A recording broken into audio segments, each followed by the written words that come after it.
Euro Pound, long-term forecast for the week of February 20th, FXEmpire.com.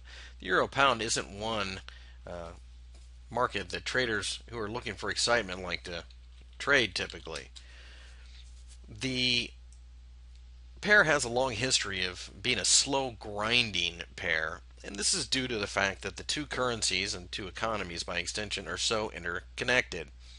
With this in mind, it is not one to look for surges, and it will quite often do something like it's done back here, where it bangs around in an area and then just suddenly shoots up or down based upon some type of headline. And this seems to be what the market's doing presently.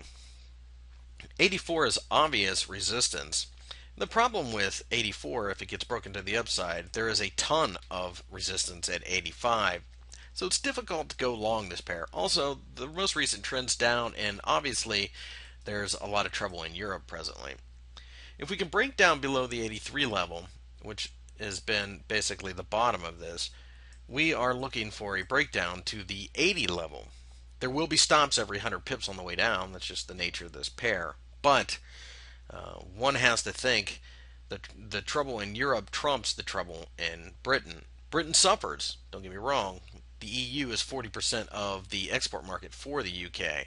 And of course, UK banks are heavily exposed to EU debt. But still, all things being equal, the actual explosion of debt problems won't be in London. They'll be in places like Brussels and Rome and Frankfurt.